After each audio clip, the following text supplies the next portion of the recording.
Eu saúdo a igreja com a paz de Jesus, amém?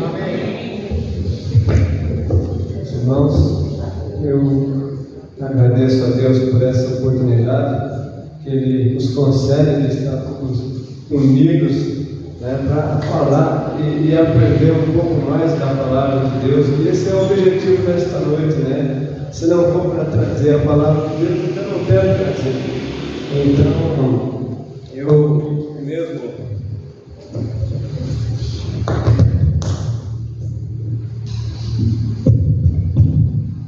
eu mesmo escolhi o tema. A princípio, a minha ideia era fazer uma live falando sobre os perigos do neopentecostalismo, mas enquanto eu estudava, percebi que é um tema bastante extenso, é complicado e é necessário mais tempo, e uma live não seria bom. Então eu propus a ideia da palestra para a gente poder esclarecer um pouco mais sobre esse tema que eu considero algo muito importante, algo bastante necessário. Perceba, essa palestra não tem um foco apenas para jovens. A ideia é que todos nós devemos aprender juntos, sobre quais são os perigos do neopentecostalismo, e para que a gente esteja atento, porque o neopentecostalismo, querendo ou não, ele por si só é perigoso, é algo ruim, ele carrega consigo coisas destrutivas. Portanto, eu me vi na necessidade de falar sobre isso, é algo necessário. Então eu vou falar sobre o neopentecostalismo. Você pode até se perguntar, mas Herbert, a gente está numa igreja pentecostal, por que você vai falar de neopentecostalismo? Acontece que muitas das heresias mesmo do neopentecostalismo já estão entrando nas igrejas pentecostais de forma sorrateira. Muitas dessas coisas, muitos ensinos neopentecostais, eles vão entrando nas igrejas pentecostais. E infelizmente muitas igrejas vão aceitando, Então muitas heresias já estão chegando, já chegaram até nas Assembleias de Deus, acredite, já estão no campo de Avaré. E se você não tiver discernimento, então seremos enganados. Portanto é necessário falar sobre essas coisas, E é uma responsabilidade, querendo ou não, da igreja julgar essas coisas. A igreja tem o dever de julgar isso, com certeza ela tem. A gente está falando de algo tão sério, e você pode ter pensado, Herbert, é errado julgar, é pecado julgar. Não é. A Bíblia não ensina isso. Em Mateus 7, o Senhor Jesus ele está falando com os fariseus, e ele diz: não julgueis para que vocês não sejam julgados, porque na medida que julgares, você também será julgado. A gente estava falando ali do julgamento hipócrita. Eu não posso falar ou apontar o problema de alguém enquanto eu estiver praticando a mesma coisa, ou pior, seria hipocrisia. A Bíblia condena, isso é errado. Agora, a igreja não só pode, como deve julgar essas coisas. A igreja julga a igreja. É óbvio que nós não podemos sair por aí julgando os ímpios, os que estão lá fora, os que não confessam a nossa fé. Isso não faz sentido. Mas devemos estar aptos a defender a nossa própria fé, aquilo que acreditamos, aquilo que a Bíblia nos ensina. Então a igreja deve estar pronta para isso, porque o Senhor Jesus já tinha nos alertado em Mateus 7,15: acautelai-vos, porém, dos falsos profetas, que vêm até vós, vestidos como ovelhas, mas interiormente são lobos devoradores. Então eles estão por aí, eles estão por toda parte, e se a igreja não estiver preparada, se a igreja não estiver instruída, então o que resta é a ignorância. As pessoas vão caindo nas mentiras, nas heresias, a igreja adoece e morre. Então é necessário, é assim que a palavra nos ensina. Em João, 1 João 4, verso 1, João escreve assim: amados, não creiam em qualquer espírito, mas examinem os espíritos para ver se eles procedem de Deus, porque muitos falsos profetas têm saído pelo mundo. O que João está dizendo é: cuidado, não aceite qualquer pregação, não aceite qualquer ensino. João está dizendo: examine os espíritos, não permita que qualquer pessoa ensine a vocês. Ou seja, é um cuidado que devemos ter, é um julgamento que deve ser feito da forma correta. de acordo com a reta justiça. É isso que a igreja deve fazer. Precisamos exercitar o nosso discernimento.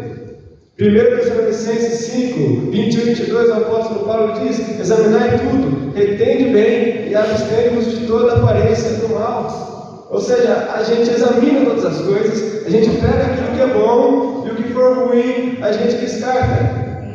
Porque é inevitável com que a gente se depare com ensinos falsos por aí. A internet mesmo é exemplo. Se você não tiver um filtro, você pode cair em heresias lá. Ou seja, você examina tudo, pega o que é bom e o que for ruim, você joga fora. É assim que a palavra de Deus ela nos instrui.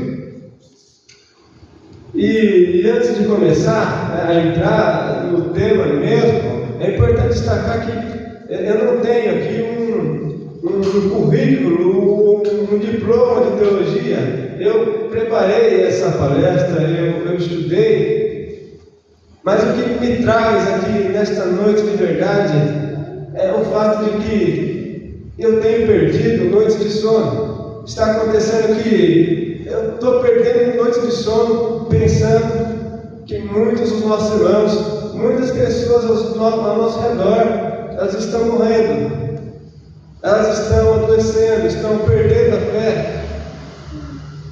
Muitos estão se perdendo, estão entrando em apostasia, estão sendo conduzidos ao inferno por conta de heresias que estão sendo espalhadas por aí, por conta da ignorância, por conta da negligência em relação à palavra de Deus.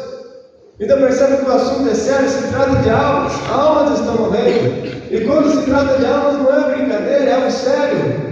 Como poderia eu então ficar em paz, sabendo que almas estão se perdendo? Isso não tem como, isso é assustador. Então, quando a gente pensa nisso, o que vem na cabeça, o que eu posso fazer? O que eu tenho que fazer? E a palavra nos ensina que se vocês conhecerem a verdade vos libertará. Então, se tem algo que pode nos tirar das mentiras que Satanás tem espalhado por aí, a palavra de Deus é a verdade bíblica que nos liberta dessas coisas. Então, eu vou falar sobre o neopentecostalismo, primeiro respondendo o que é o movimento neopentecostal. Vou falar sobre o movimento neopentecostal porque, querendo ou não, a maioria das heresias, o neopentecostalismo ele já é um conjunto de muitas e muitas heresias, onde mais a gente vai encontrar heresia. Portanto, eu vou focar no movimento neopentecostal, mas não é só ele que é responsável por criar, espalhar heresia, não é. Mas o neopentecostalismo está acima de tudo. Agora, eu vou falar então sobre o que é o movimento neopentecostal, vou falar sobre as heresias do movimento neopentecostal, e eu vou dar ênfase nessa parte, onde a palestra toda vai se passar falando sobre as heresias. E para finalizar, vamos responder quais os perigos do neopentecostalismo e como combatê-lo. É importante, né? Então, o que é o movimento neopentecostal? O movimento neopentecostal ele não está em um livro ou uma teologia sistemática, fixa, não tem uma confissão de fé, não temos como se basear no movimento neopentecostal através de um livro específico. O neopentecostalismo é um conjunto de ensinos, de doutrina, de teologia que foi exposta por pessoas que fundaram e alimentaram o movimento neopentecostal. Ou seja, essas pessoas escreveram livros, elas pregaram, elas ensinaram, e através do ensino dessas pessoas que partilham das mesmas ideias, aí então a gente tem noção do que é o neopentecostalismo. Mas ele tem uma origem, claro, e a origem do movimento pentecostal começa com um outro movimento, chamado Palavra da Fé. O movimento Palavra da Fé, que é o responsável pelo nascimento do neopentecostalismo, porque o neopentecostalismo está baseado no movimento Palavra da Fé. Quem funda esse movimento é um homem chamado Kenneth Reagan. Tá? Mas antes de chegarmos em Kenneth Reagan, é necessário a gente falar sobre um homem que nasceu em 1802, chamado Phineas King. Ele era um professor, filósofo. Ele estudava hipnotismo, ocultismo e parapsicologia. Phineas King ele cria um movimento espiritual chamado Novo Pensamento, que dá ênfase em crenças metafísicas. A partir a crença na confissão positiva, que é uma das heresias que eu vou falar mais tarde, mas Phineas King é responsável por criar essa heresia. Então, Phineas King, ele negava a existência do sofrimento, ele negava a existência da enfermidade, do pecado e tudo mal. Para Phineas King, essas coisas eram coisas psicológicas, da mente. Então, ele tinha um estudo teológico não baseado na Bíblia, desprovido da Bíblia. Ele tinha as suas ideias teológicas a partir de filosofias que ele estudava. Ele tinha base de tudo, menos de Bíblia. Depois de Phineas King, veio uma mulher chamada Mary Baker. Ela nasceu em 1821. Mary Baker, ela teve contato com Phineas King. Ela inclusive disse que foi curada por Phineas King. Então ela passa a se alimentar das ideias do Phineas King. Ela começa a aprender com ele. Então ela pega muitas das ideias da teologia de Phineas King para si. Então ela vai e funda um movimento chamado Ciência Cristã. Em 1879 a Igreja Ciência Cristã foi fundada. E aí, Mary Baker, por influência de Phineas King, ela cria sua própria teologia herege, no qual ela ensinava que o homem foi, e sempre será perfeito. Ela ensinava que o homem é incapaz de pecar. Ela também diz que não existe inferno nem juízo. Então ela tinha as suas próprias ideias, mas também não era baseada na Bíblia, era baseada nas ideias de Phineas King. Depois de Mary Baker, veio um homem chamado Seth Keenan, em 1867. Ele era um pastor norte-americano da Igreja Batista Nova Aliança.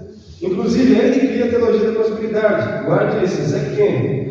Então, ele foi influenciado pelo movimento Novo Pensamento de Phineas King, e ele também foi influenciado pelo movimento Ciência Cristã de Mary Baker. Então, percebe que até aqui, a teologia de Phineas King foi passando de um para outro. Foi para Mary Baker, e agora estava nas mãos de Seth Keenan. Então, ele tinha as suas próprias ideias teológicas, mas também não era baseado na Bíblia. Lembrando que ele era pastor norte-americano da Igreja Batista Nova Aliança, mas ainda assim, as ideias teológicas de Seth Keenan não vinham da Bíblia, vinham de outras pessoas, influenciadas por outras pessoas. E aí, por último, Kenneth Reagan nasce em 1917 e ele copia as ideias de Seth Keenan. Ele realmente copia a teologia. E assim embaixo, como se ele mesmo tivesse desenvolvido aquelas ideias, ele copia as ideias e funda um movimento chamado Palavra da Fé.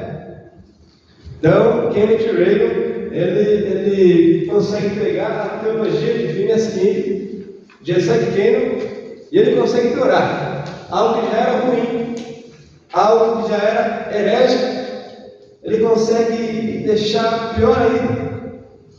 E depois que ele cria o movimento Palavra da Fé, aquele movimento se torna popular, porque era uma teologia que amassageava o ego do homem, falava muito sobre a carne. É uma teologia que tirava a cruz, tirava a renúncia. Imagina, você tira tudo e fica um evangelho light, um evangelho sem cruz. E isso, quer dizer ou não, é agradável aos olhos humanos, a carne ama isso, é tudo que a carne quer. Então, quando muitos pregadores começaram a adotar as ideias de Kenneth Reagan, começaram a entrar no movimento Palavra da Fé, e as pregações dessas pessoas, elas conseguiram puxar auditórios. Muitas pessoas paravam para ouvir essas pessoas. Por quê? Porque era uma teologia que ensinava que você, por exemplo, nasceu para ter o melhor dessa terra, que você nasceu para ser rico, etc. Ou seja, uma teologia carnal. Claro que isso enchia auditórios. Muitos pregadores e pastores, percebendo que o movimento Palavra da Fé estava se tornando popular, começaram a pregar, espalhar as ideias de Kenneth Reagan. E dentre essas pessoas, tem alguns nomes conhecidos aqui. Tem Kenneth Copeland, Laura Copeland, Benny Hinn, Jesse Duplatt, Joe Austin, Griffith Dollar, Joyce Meyer, Miles Monroe. São a maioria que é norte-americana, tá? Ainda não chegamos no Brasil. Essas pessoas, elas propagaram, conseguiram tornar o movimento Palavra da Fé mais conhecido ainda. Elas conseguiram espalhar. E aí a pergunta é: como é que isso chegou no Brasil? Chegou, né? Agora é importante, a gente separa o movimento pentecostal em 3 partes. Vou separar aqui em 3 partes para ficar mais fácil. A primeira parte do movimento pentecostal né, que seria o pentecostalismo clássico, ele tem como evidência o falar em línguas com batismo do Espírito Santo. Simples. E dá um pontapé inicial com a Assembleia de Deus, né, fundada por Gunnar Bing e Daniel Berg, em 1911. Tem a congregação cristã também, que faz parte, ela foi fundada por Luiz Francisco em 1910. Eu não vou falar de todas as igrejas, mas das principais, mas das populares. Então, essa é a primeira fase. A segunda fase já tinha outra ênfase, já seria curas e milagres. Aí a gente tem no meio a igreja quadrangular, Brasil para Cristo, Deus Amor, são igrejas, né, que se enquadram na segunda fase do movimento pentecostal. Depois da terceira fase, já mudou a ênfase. Agora a ênfase é bênçãos e prosperidade. Agora a gente já está no neopentecostalismo. Tá? Neopentecostalismo significa novo movimento pentecostal, uma nova versão do movimento pentecostal. Tá? Então, começando pela igreja Nova Vida, fundada por Robert McAllister. Essa é uma das primeiras igrejas que começaram a adotar as ideias do movimento Palavra da Fé. Nessa igreja estava uma pessoa, o Edir Macedo estava lá. Ele saiu da igreja Nova Vida, ele vai para a igreja Casa da Bênção. Ele fica um pouco de tempo lá, depois ele sai dessa igreja também, junto com a Henrique Soares, e ele funda a Igreja Universal. Isso acontece em 1967. Depois de 3 anos, o Henrique Soares sai da Igreja Universal. E em 1980 ele funda a Igreja Internacional da Graça. Aí depois a gente tem em 1998 a Igreja Mundial, fundada por Valdemir Santiago. Ele também fez a Igreja Universal, inclusive.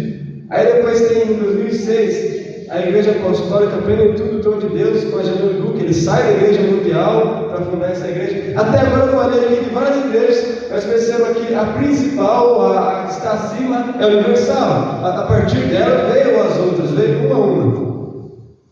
E essas pessoas, né, Henrique Soares principalmente, o Edir Macedo, são as pessoas que mais propagaram as ideias de Kenneth Reagan, o movimento Palavra da Fé. São as que mais consumiram das ideias e mais propagaram. E não é de se espantar que essas igrejas são as mais votadas, mais cheias, mais populares, né, por conta de que estão espalhando o movimento Palavra da Fé. Vale a pena também mencionar que não tem muito a ver, mas tem a Igreja Renascer em Cristo, uma neopentecostal, tem Renascer em Cristo, foi fundado por Estevão Hernandes. Tem o Ministério Internacional da Restauração, fundado pelo apóstolo René de Renova. Tem o Bola de Neve, do apóstolo Rino, em 1999. Então, essas igrejas são algumas das neopentecostais mais conhecidas. Agora, é importante destacar que o que torna uma igreja neopentecostal não é a idade dela. Não é porque ela é nova, não é porque ela acabou de nascer que ela seria neopentecostal. O que torna uma igreja neopentecostal é a teologia. É o que é ensinado lá. É as ideias que é propagada, a doutrina, é isso que torna ela neopentecostal. Tá? Então, a gente vai aqui dar início às heresias do movimento neopentecostal.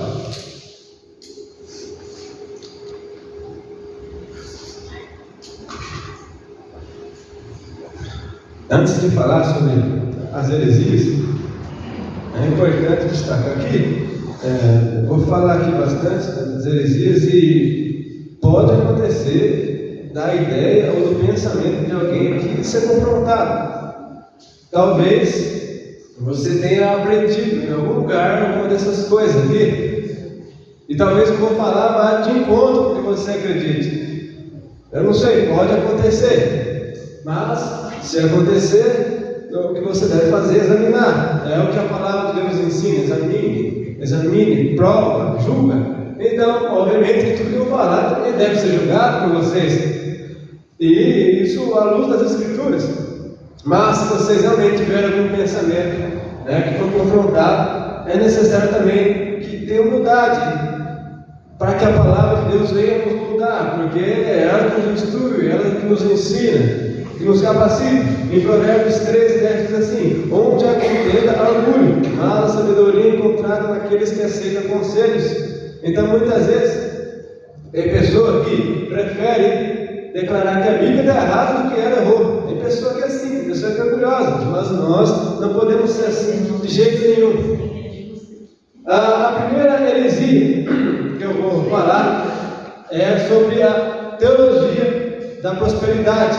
Acho que todos conhecem de algum jeito a teologia da prosperidade, uma das teologias mais populares, né? A teologia da prosperidade, ela ensina aquilo que eu disse, que você nasceu para ter o melhor dessa terra, que você nasceu para prosperar, você que é filho de Deus, você que tem fé, ela ensina que você deve prosperar. Você não pode passar por dificuldades e nem doenças podem te alcançar. Olha, você é filho de Deus, é isso que eles ensinam. Então, por você ser filho de Deus, você tem por direito tudo de melhor. É o que a teologia da prosperidade ensina as pessoas. A teologia da prosperidade, assim como eu disse, teve origem com Ezequiel Kenyon. Ele foi influenciado pelo movimento do pensamento. E aí, a base da teologia da prosperidade, muitas pessoas, para sustentar ela no uso da Bíblia, eles pegam muitos textos do Antigo Testamento, onde Deus tinha promessas para o povo de Israel, na medida em que eles obedeceram, ou seja, eram promessas específicas para um povo específico, uma época específica. E muitas vezes eles tiram aqueles textos do seu contexto e começam a aplicar aos cristãos hoje, como se realmente todo cristão tivesse por direito todo o tipo de bênção material.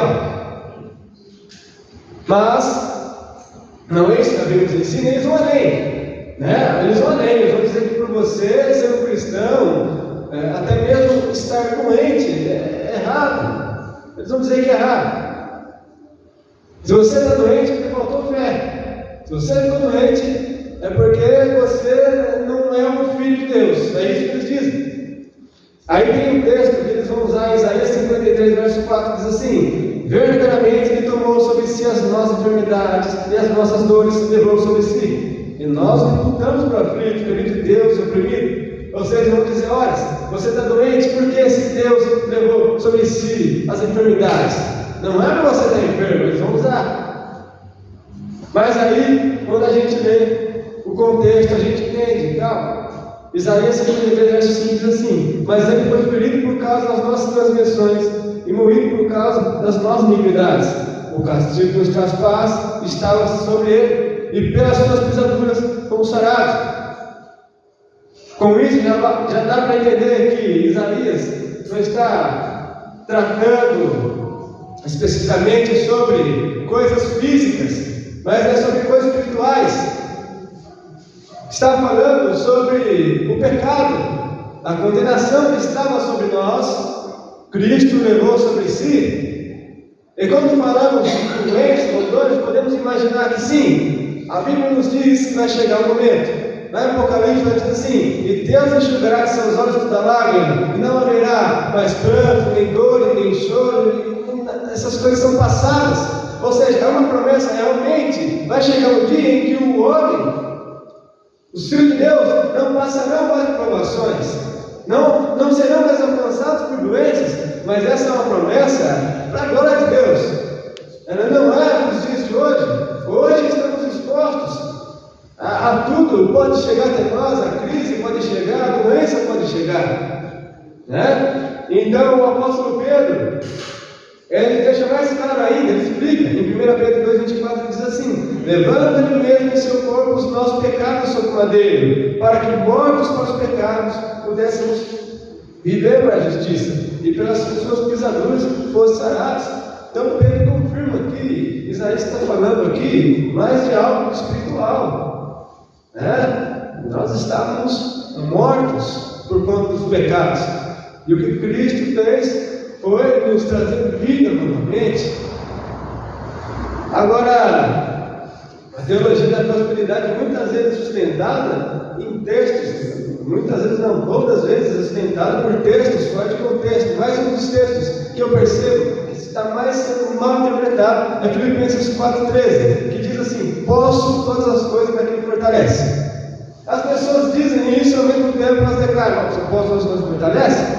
Então quer dizer que eu posso prosperar agora?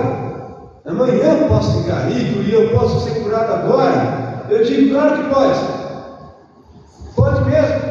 A gente serve um Deus que realiza o impossível. Mas ao mesmo tempo, se você pode todas as coisas, Ele fortalece, então você também pode ficar doente. Você também pode ser alcançado por uma crise financeira. Ué, se você pode todas as coisas pode ser de tudo. Sejamos justos. É isso que a palavra está dizendo, porque o apóstolo Paulo, no contexto, diz assim: eu sei que é ter abundância e também sei que é ter escassez. Eu sei que é estar no muito e sei que é estar no pouco, enfim, eu posso todas as coisas naquele que me fortalece. Esse é o contexto. Então é isso que a Bíblia ensina. Podemos passar por qualquer coisa, mas o importante é que o Senhor está conosco. Essa é a mensagem. E o próprio Senhor Jesus já tinha alertado em João 16:33. Vocês terão aflições.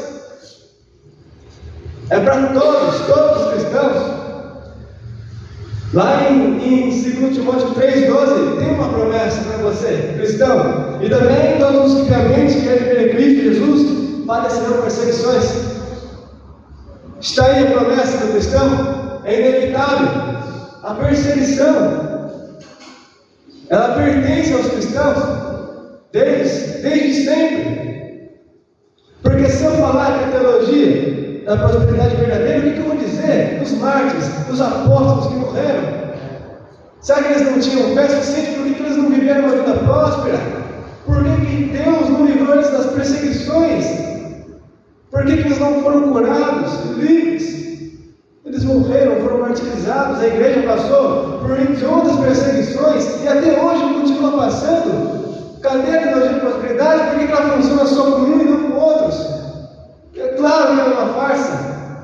O Senhor nunca disse que todos os seus filhos teriam direito de todo tipo de bênção material. Nunca a palavra nos diz isso. Na verdade, sabe o que a palavra vai dizer? Que você, cristão, talvez pode chegar um momento em que você vai olhar para o ímpio e você vai ver o ímpio prosperar na sua frente e você não.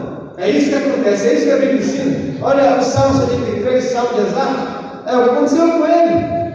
Chegou um momento que ele até questionou Deus. Como assim, Deus?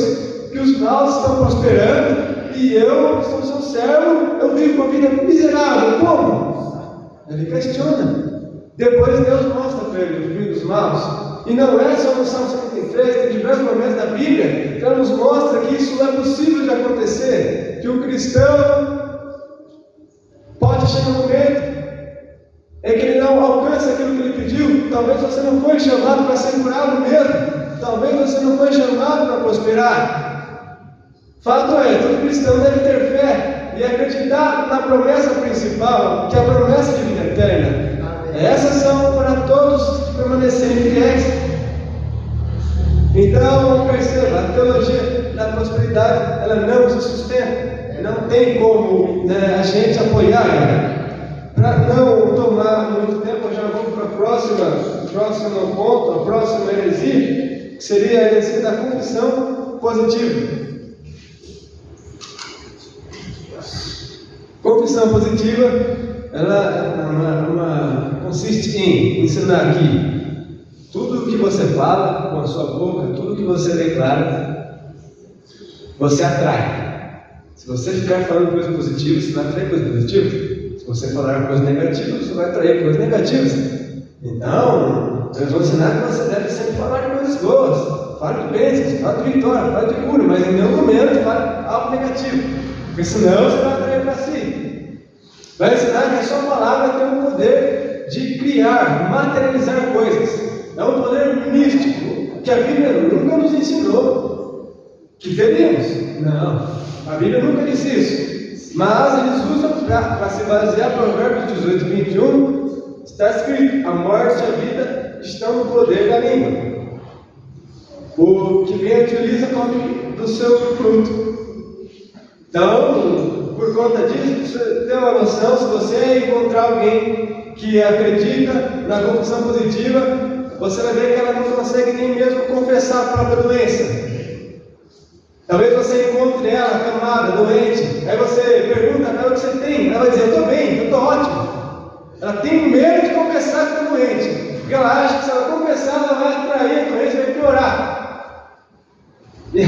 E a Bíblia não nos ensina isso de jeito nenhum. É fato que a nossa palavra tem poder, eu já vou falar no que sentido ela tem poder. Mas tem um homem, um pregador chamado Clifford Dollar, ele disse o seguinte: como seres espirituais que possuem a natureza de Deus, nós temos a capacidade de trazer coisas à existência pela nossa palavra, da mesma forma que Deus fez.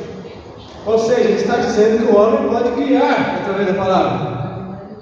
Mas o homem não pode, isso é o poder de Deus. É Deus que cria através da palavra. Olha em Gênesis, ele criando todas as coisas através da sua palavra. Mas o homem, de jeito nenhum, estamos longe disso. Agora, entenda que através da nossa palavra, por exemplo, elas têm poder de verdade. Um dos poderes da palavra é mostrar aquilo que nos domina. A palavra tem o poder de tornar notório aquilo que doma no nosso coração.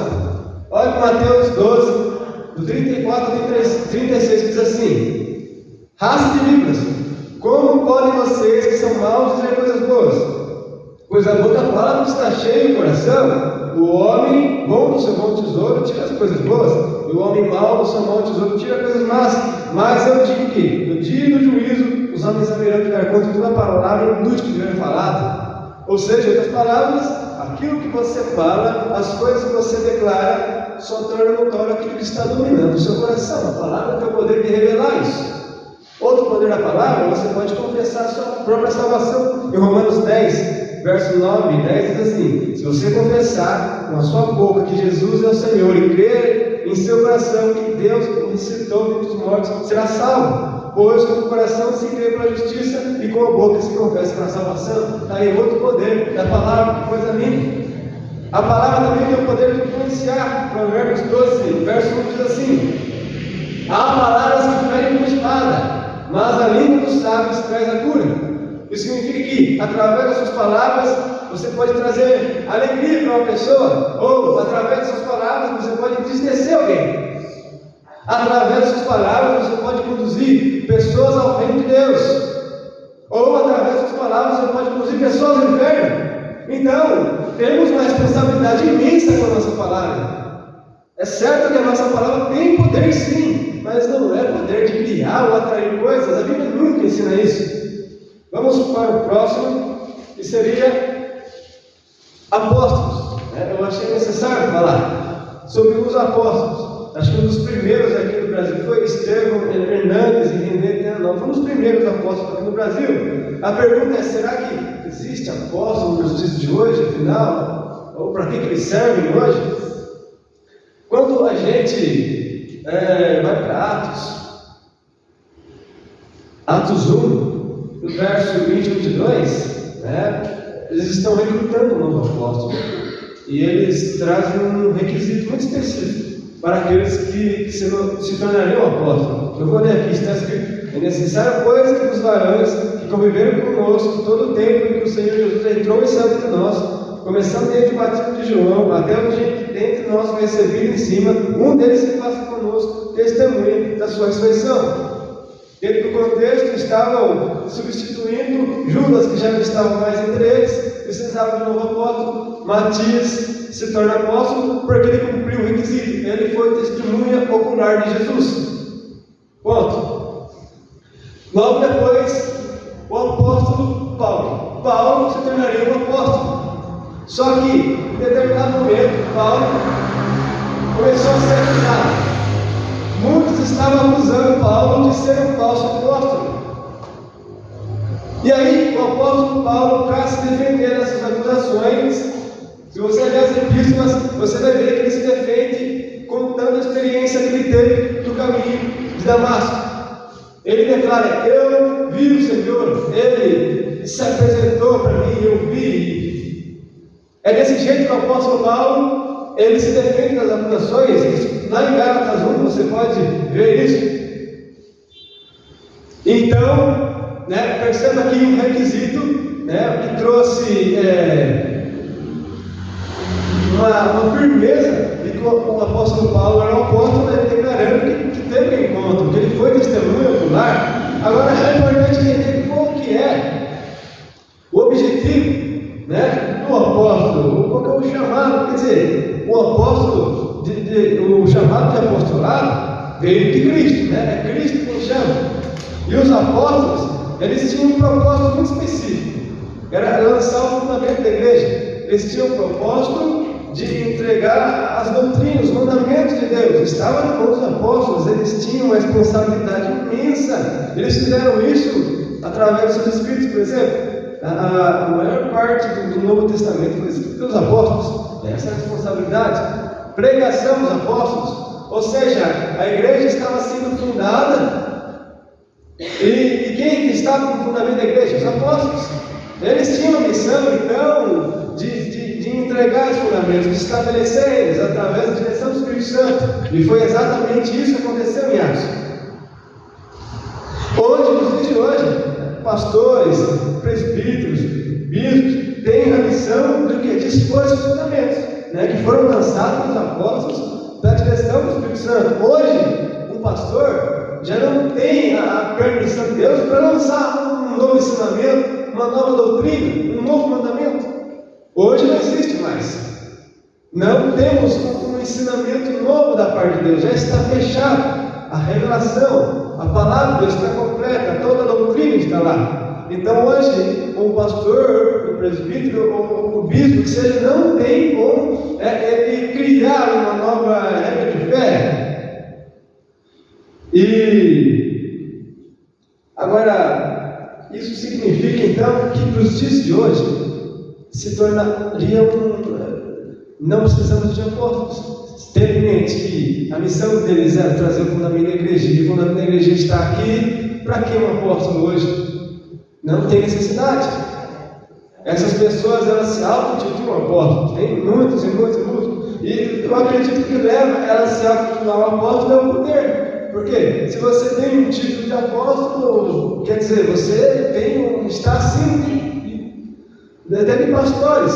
É o que traz o poder. Então essas pessoas, elas vão se auto-intitulando apóstolos para ter esse poder. E se você confronta muitos desses apóstolos, eles vão se defender da mesma maneira que o apóstolo Paulo. Só que eles vão dizer assim: eu recebi uma revelação direta da parte de Deus.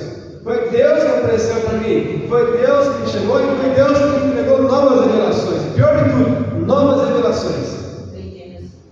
Tá? Muitas pessoas mesmo, para ganhar credibilidade, elas vão se defender dizendo que Deus, Jesus apareceu para ela, e vão dizer que Jesus entregou novas revelações. Para os dias de hoje, isso é incabível. Toda vez que alguém se levantar e disser que recebeu uma revelação nova da parte de Deus, uma nova instrução do Evangelho, pode considerar uma maldição. Não aceite, mas de jeito nenhum. Isso está fora de cogitação, mas se você parar para ver, isso é algo muito utilizado desde antigamente. Por exemplo, Ellen White. Ellen White é cofundadora da Igreja Adventista do Sétimo Dia. As coisas que Ellen White escreveu, a Igreja Adventista tem como sagrado, como se fosse realmente inspirado pelo Espírito Santo, porque ela fez a declaração de que recebeu a revelação de Jesus, e ela escreveu tudo por inspiração do Espírito Santo. Então, para eles, os livros de Ellen White são uma segunda Bíblia. Isso é perigoso com os mormons. Joseph Smith, que é o fundador do mormonismo, ele disse que recebeu a visita de um anjo chamado Mormon, que entregou para eles novas revelações acerca do Evangelho. E aí ele funda a Igreja de Jesus Cristo dos Santos dos Últimos Dias. A gente conhece os mormons.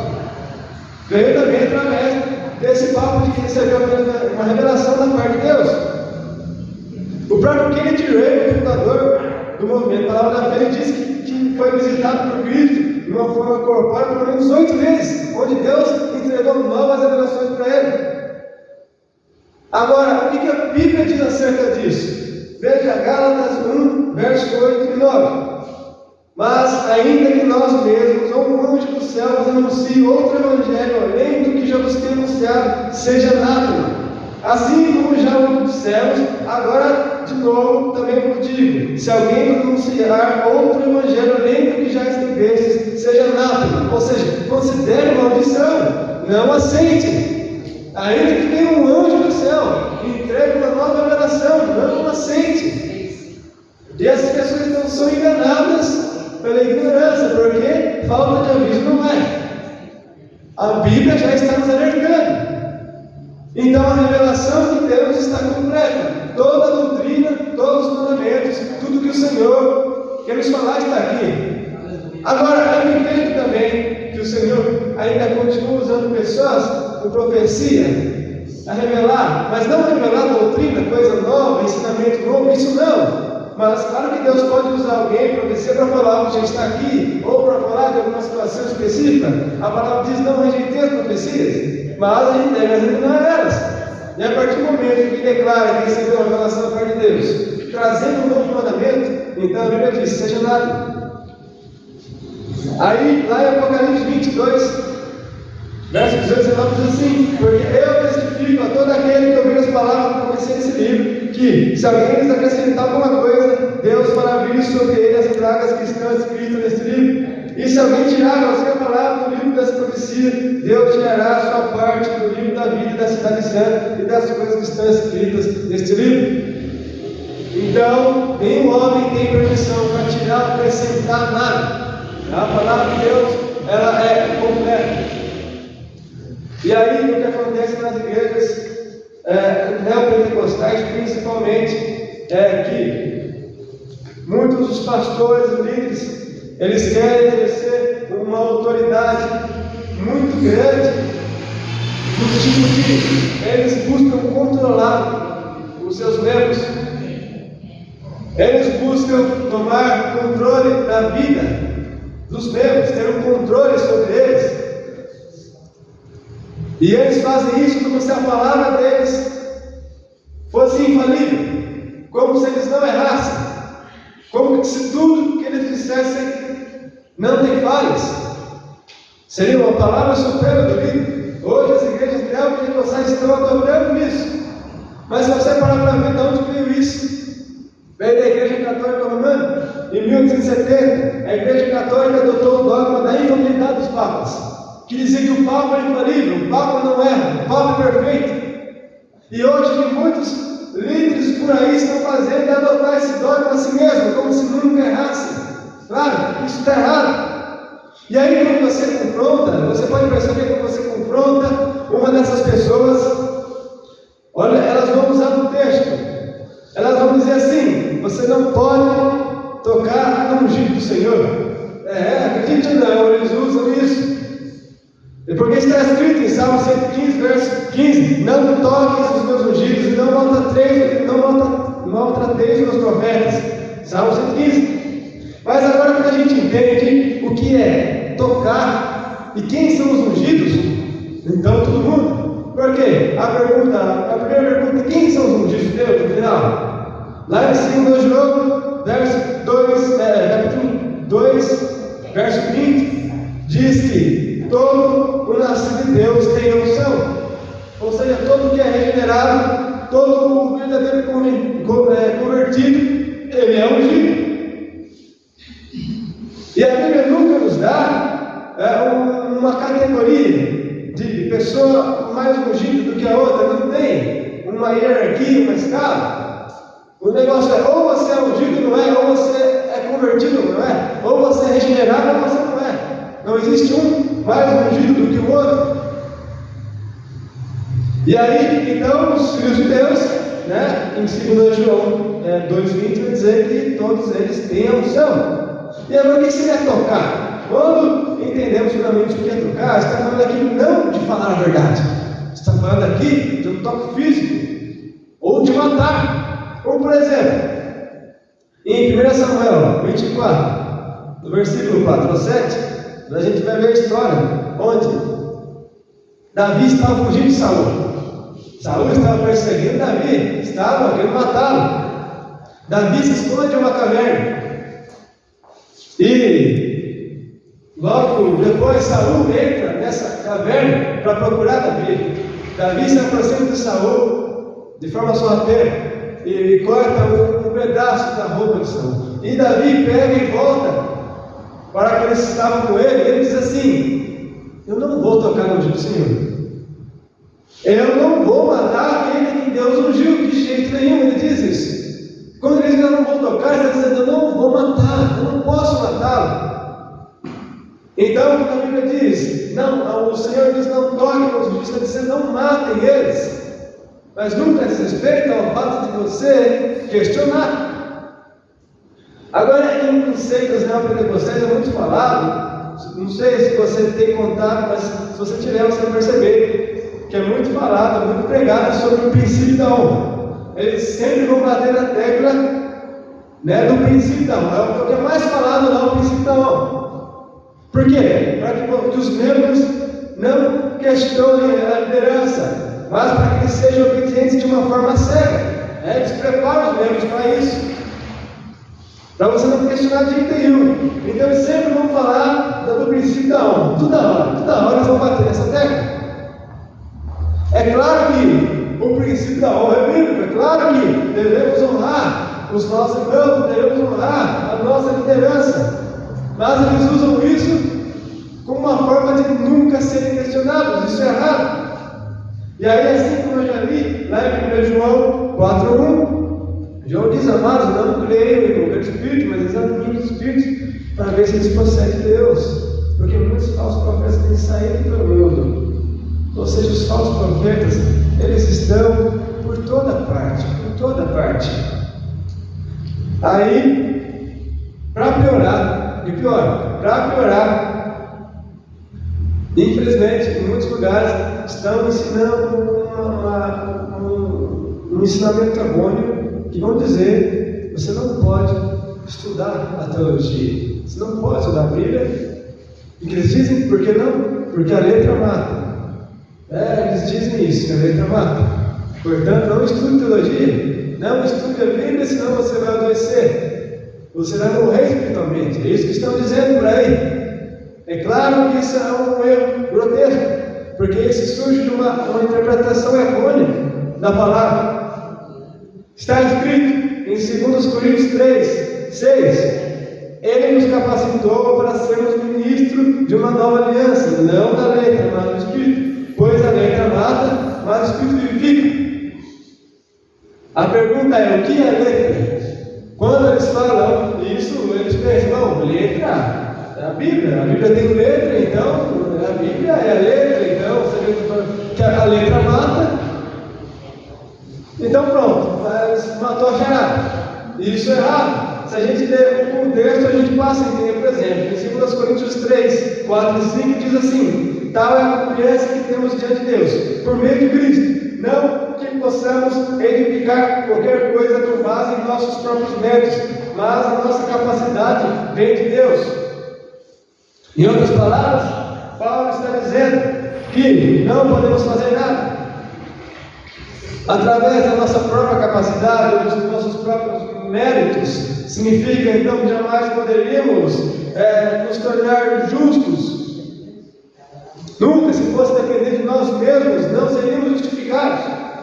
E aí, em 2 Coríntios 3, 9 diz assim: se é glorioso o mistério que trouxe condenação, quanto mais glorioso será o mistério que produz justificação. Em outras palavras, está dizendo: a lei, ela condena, mas a graça justifica. Simples. A letra é lei. E não está dizendo que você não podia estudar a lei, mas na medida que você entendia a lei, você percebia que estava errado, que você estava condenado. Porque você não é capaz de seguir a lei em sua completude.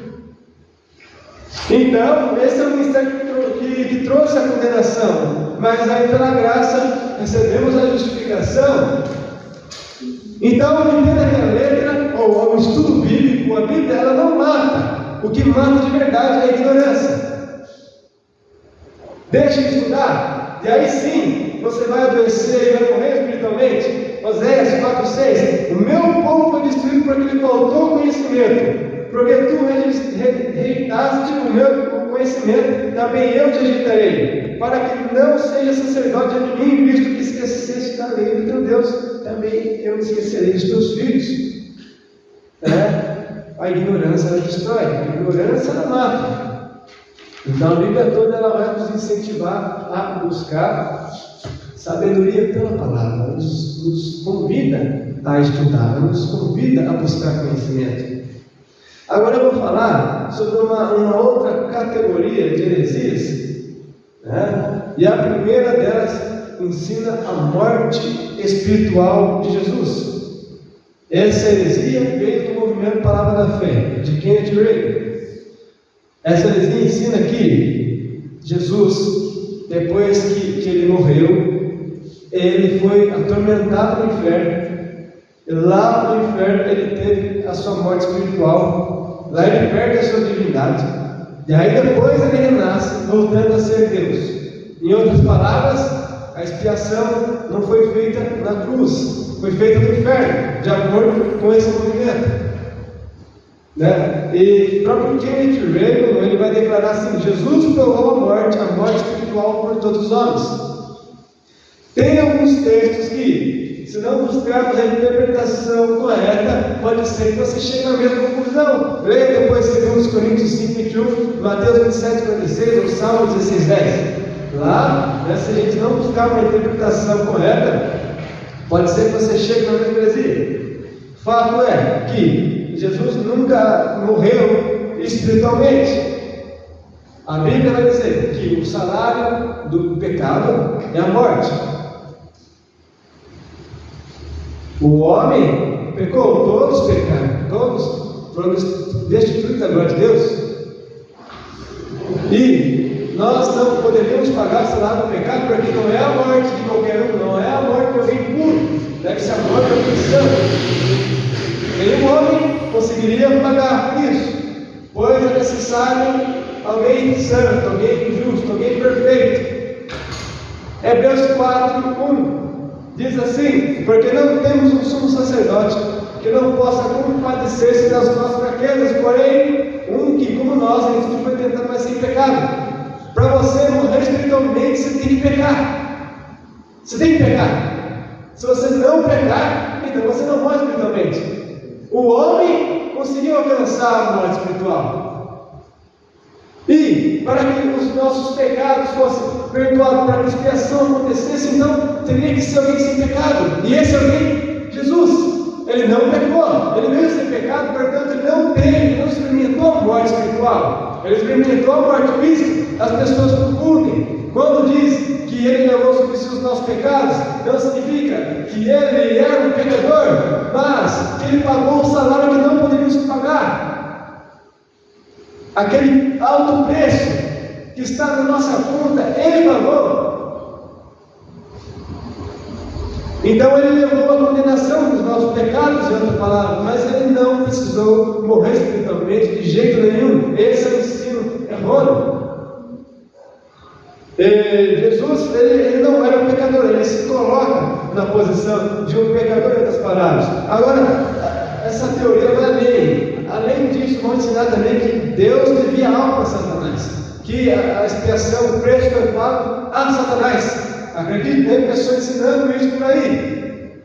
Mas, se tivermos um mínimo de conhecimento bíblico, vamos entender que o preço foi pago. Quem determinou o céu do pecado e da morte foi Deus. O preço foi pago, a própria justiça de Deus. Deus nunca teve dívida nenhuma com Satanás, em momento algum da história. E aí, depois essa piora, dizer que Jesus ele foi atormentado no inferno durante 3 dias. Imagina, até ele ressuscitar, ele foi atormentado no inferno. Não tem cabimento nenhum, a Bíblia não sustenta isso. Na verdade, quando a gente vê a história da crucificação, Jesus ele olha para os malfeitores que estão ao seu lado, ele diz assim: ainda hoje você estará comigo no reino do Pai. Ele não diz assim, daqui 3 dias, espera eu voltar do inferno. Não, ele diz, ainda hoje. Jesus não teve que passar por inferno nenhum, ele não morreu espiritualmente. Aí, eles também, para que o ego do homem aumente, eles usam uma estratégia, eles conseguem ou tentam rebaixar a divindade de Deus. Eles fazem isso. Isso vem, claro, do movimento Palavra da Fé de Kenneth Reagan. Por exemplo, um homem chamado Miles Monroe, ele disse que Deus não pode fazer nada na terra se o homem não der permissão. Ele disse que para Deus fazer uma coisa nessa terra, ele tem que pedir a permissão do homem. Será que isso faz sentido? Quer dizer, você consegue perceber a inversão? Agora já não é o homem que pede permissão de Deus, agora é Deus que tem que pedir permissão do homem. Marcos Mormon ensina isso. Depois que Kenneth Reagan vem, ele piora. Ele diz assim: nosso problema é que oramos e confessamos muito, mas não mandamos. É gostoso mandar. Jesus pagou o preço para fazermos isso. Ou seja, de acordo com Kenneth Reagan, o Evangelho, a cruz da expiação, não foi feita para resgatá-lo. Ela foi feita para você ter uma vida próspera nessa terra. Olha a visão do Evangelho que esse homem tira. Totalmente distorcido. Para ele, a alma não vale de nada. O que importa é a vida abundante nessa terra. É tudo o que ele almejava. Então, perceba que eles fazem isso. E de certa forma, eles estão ensinando que Deus não tem tanta autoridade assim, que Deus não é tão soberano assim, né? Você tem poder, talvez ele ensine que você tem mais poder que Deus, acredite. E aí, quando a gente lê Romanos 11, 34, 35, diz assim: porque quem compreendeu a mente do Senhor? Ou quem foi o seu conselheiro? Ou quem lhe deu primeiro a ele para que seja compensado? São versículos aqui que mostram que o homem não tem autoridade sobre Deus, é Deus que tem autoridade sobre o homem. Romanos 9:20, mas ao homem quem és tu que a Deus aplicas, porventura a coisa formada dirá ao que formou, por que me fizeste assim? Deus, ele tem a soberania. Salmos 115, verso 3, mas o nosso Deus está nos céus, e faz tudo que lhe apraz. Ele faz tudo conforme a vontade dele, do jeito que ele quer e na hora que ele quer. Ele não precisa da permissão do homem que dá. É a Bíblia que nos ensina. Passando para a próxima heresia, que também tem ligação, é a heresia dos pequenos deuses.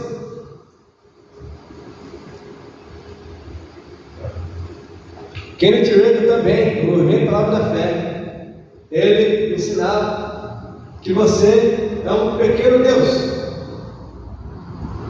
Você é um Deus pequeno. Ele diz, e ele usa como base, tem o Salmos 82, verso 6, que diz assim: eu disse, vós sois deuses, e todos vós filhos do Altíssimo. Lá em João 10, 34, Jesus usa esse texto de Salmos para se defender dos fariseus. Depois leia lá, se você ler ele, 21, verso 6, 22, verso 8 ao 9, 28, você vai ver também que em alguns momentos Deus atribui esse título ao homem. É o momento que Moisés vai até Faraó. Então são vários desses momentos em que isso acontece. Tem um homem também chamado Clifford Dollar. Ele usa o livro de Gênesis para defender isso, que você é um pequeno Deus. Ele diz: se cachorros se juntam, nasce um cachorro. Se gatos se juntam, nasce um gato. E se cavalo se juntam, nasce um cavalo. Ele vai dizer que quando a Trindade se uniu para criar o homem, o que poderia nascer? Um pequeno Deus. É isso que eles vão ensinando. Agora, quando entendemos de fato que a palavra nos diz lá no Salmo 82, verso 6, vamos entender que não é bem assim. Você, eu, nós não somos pequenos deuses. A Bíblia nunca atribuiu esse título aos homens, a todos os homens. É importante entender que aqui no Salmo 82, a gente lê o verso 1 e o verso 2 diz assim: Deus está na congregação dos poderosos, julga no meio dos deuses. Até quando julgareis injustamente, aceitareis as pessoas dos ímpios? Espera, quem que Deus está falando aqui? Ele está falando aqui com juízes, com pessoas que exerciam grande autoridade, com pessoas que estavam acima do povo, pessoas que eram representantes de Deus na terra. E Deus, ao se referir a essas pessoas, Ele chama essas pessoas de deuses, de minúsculo. Mas lá no Salmo 82, verso 7 vai dizer: todavia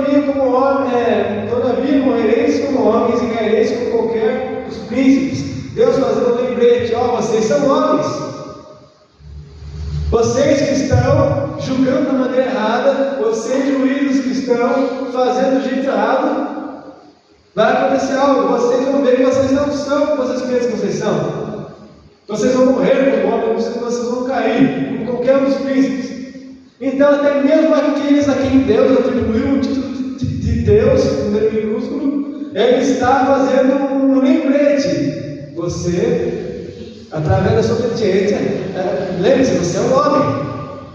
Então, perceba que Deus usou esse título, sim, a homens específicos, em momentos específicos. Nunca na Bíblia você vai ver Deus atribuindo o título de Deus a todos os homens. Não temos base bíblica para isso, em momento nenhum, né? Então devemos tomar cuidado com as interpretações. A princípio o texto pode até te levar a pensar isso, mas se você não entendeu o contexto, já viu aquela? Texto sem contexto é usado para criar um pretexto. Foi isso que Kenneth Hagin fez, para sustentar as ideias dele, para aumentar o ego do olho, para aumentar os auditórios. Ele vai trazendo esse tipo de pregação que alimenta o seu ego. Perceba que esse negócio de querer ser igual a Deus, a gente já viu antes, não vimos? Isso já aconteceu na história. A queda de Lúcifer, por exemplo, qual foi o pecado que ele cometeu? Ele queria ser igual a Deus. O primeiro pecado do homem: pegar o fruto para ser igual a Deus. Ou seja, o homem então, ele sempre tem buscado, almejado isso. É a tal da soberba da vida, de querer algo, de ser alguém além de você possuir um poder acima, é de você ser maior. O homem sempre tem almejado de ter esse tipo de poder. Então, essa teologia, claro que trouxe aquilo que o homem tanto tem buscado. Por isso que, a teologia de Kenneth Hagin, a palavra da fé se tornou tão popular. Olha o tanto de coisa que ele traz. E aí, aqui no Gênesis mesmo, vai dizer que nós somos criados à imagem e à semelhança de Deus. Muitas pessoas confundem isso. Elas confundem semelhança com ser igual. Mas há uma grande diferença de ser semelhante e ser igual. Algo semelhante é algo que lembra, algo que você vê e fala: isso é parecido, isso lembra. Algo igual é algo que você olha e fala: isso é igual, eu não consigo nem diferenciar. É igual. Nós somos semelhantes a Deus, nunca iguais a Deus. Isaías 32, verso 8: eu sou o Senhor, este é o meu nome, a minha glória, pois aonde não darei, nem o meu louvor às imagens de escultura. Esse negócio de pequenos deuses não passa de uma auto-idolatria. Cuidado. Depois temos a heresia de Satanás. Dizem que Satanás é o Deus deste mundo. Dizem que Satanás ele possui um poder, uma autoridade mirabolante sobre o mundo. Eu vou explicar. A heresia ensina aqui que, primeiramente, Adão é um Deus. Aí depois que Adão pecou a divindade de Adão, passou para Satanás. É isso que ensina, basicamente isso. Hoje em dia, essa heresia é sustentada usando o texto, lá em 2 Coríntios 4, verso 4, diz assim: os quais o Deus desse século cegou o entendimento incrédulos para que não resplandeça a luz do Evangelho da glória de Cristo, em imagem de Deus. Então vamos dizer: olha, se Satanás é o Deus do século, é o Deus que está acima de tudo. Eles realmente acreditam que Satanás exerce uma autoridade muito grande sobre o mundo. Mas isso é algo muito errôneo, Quem veio com isso também foi Kenneth Hagin. Mas é importante entender que quando a palavra de Satanás é o Deus desse século, está dizendo que o pecado ele é tão abundante, as pessoas se desviaram tanto de Deus, o amor do homem se esfriou tanto, a iniquidade aumentou tanto, que a maioria dos homens tem o seu próprio Deus, que é Satanás. Os homens deixaram Deus verdadeiro e pegaram para si Satanás, fizeram dele um Deus. Não que ele seja um Deus, mas os homens fizeram dele um Deus. Por quê? Por conta do pecado. Adoram Satanás a todo momento, conta seus pecados. Portanto, como diz, Satanás é o Deus desse século. As pessoas fizeram dele o Deus desse século, mas Satanás não tem autoridade. Salmo, verso 3, 19: o Senhor estabeleceu o seu trono nos céus e como rei domina sobre tudo o que existe. Deus é o mesmo ontem, hoje e eternamente. Significa que Ele continua tendo o mesmo poder, o mesmo domínio. Ele continua cuidando de tudo. A autoridade que Satanás tem é quando o homem mesmo dá a ele. É esse tipo de autoridade que ele tem. Mas ele não tem o poder ou a soberania de Deus. É isso que estamos falando. Outra, próxima categoria de heresias das neopentecostais. Essas aqui já são heresias mais recentes, como por exemplo, começando com uma espécie de cultos e campanhas temáticas. Já ouviu culto de libertação, culto da prosperidade, culto da vitória, culto da bênção, culto de cura, essas coisas? Não temos base para isso na palavra de Deus. Isso é claro que é heresia, mas é importante entender uma coisa. O que é um culto afinal? A gente vem para o culto para prestar um culto, adorar Deus. Não é algo de Deus para o homem, é algo do homem para com Deus. Isso é um culto, nós prestamos. Deus não presta culto a nós prestamos culto a Deus. Uma vez em que eu pego um culto e troco o título dele e coloco culto da prosperidade, eu já estou tirando aquilo que eu deveria oferecer e estou indo para receber. Deus precisa de prosperidade? Não, prosperidade para quem? Para o homem. Então você está tirando o sentido do culto, um lugar, um momento que você é para entregar, você já está indo para receber. O intuito do culto da bênção, você vai para receber. Culto de cura, você vai para receber. E a partir do momento que você vai visando receber, já está errado. Está errado. Não vamos ensinar assim. Essas mesmas pessoas, quando você fala para ela que vai ter um culto de doutrina, um culto de ensino bíblico, ela rejeita. Não. Se você chama ela para a escola bíblica, não, ela não gosta, ela quer receber. Agora, eu não entendo. Culto de cura, por exemplo. Eu acredito no poder de Deus, acredito que se houver alguém enfermo aqui nessa noite, ele pode curar uma palestra em qualquer lugar. Ele tem esse poder. Aí depende do propósito dele e depende da sua fé. Não podemos colocar limites em Deus. Se ele quiser, eu creio no poder de Deus. Agora não precisamos de um culto com a finalidade de cura. Não precisamos. Deus pode curar um culto, qualquer culto que você for tiver fé, e Deus quiser curar, Ele vai curar. Culto da prosperidade, outra coisa que eu não entendo. O segredo da prosperidade, trabalho. A gente não vem para a casa de Deus para prosperar. Se a gente vem com esse objetivo, já está errado. Prosperar, se a gente quer prosperar, vamos ao trabalho. Olha o que o apóstolo Paulo diz em 2 Tessalonicenses 3,10: porque quando ainda estávamos convosco, nós mandamos isso aqui: se alguém não quiser trabalhar, não coma também. Então a pessoa muitas vezes deixa de trabalhar pelo culto da prosperidade e acha que vai acontecer alguma coisa. Culto de libertação, está aí outra coisa que não entra na minha cabeça. Eles fazem culto de libertação, acredite ou não, para crente. Para crente. Não entendo. Não tem cabimento um culto de libertação para crente. Por quê? A palavra diz que se o Filho vos libertar, verdadeiramente sereis livres. Se você é convertido mesmo, se você é realmente regenerado, você está livre. Você já não é mais escravo do pecado, você já não carrega mais a maldição sobre si. A condenação do pecado, você já não carrega mais. Influências demoníacas, pessoas possuídas por demônios. Crentes não tem isso. Pessoas regeneradas não tem isso. Não existe culto de libertação para crente. Quem precisa de libertação, livre. Mas a libertação ocorre como? Pregação do Evangelho. Eu vou fazer um culto de libertação para quê? Se eu posso fazer um culto doutrina e onde a palavra vai ser exposta, e aí sim pessoas serão libertas. A palavra, a verdade nos libertará. Que a pessoa convertida, a pessoa regenerada, é a palavra. Não tem que ter culto de libertação, isso é loucura.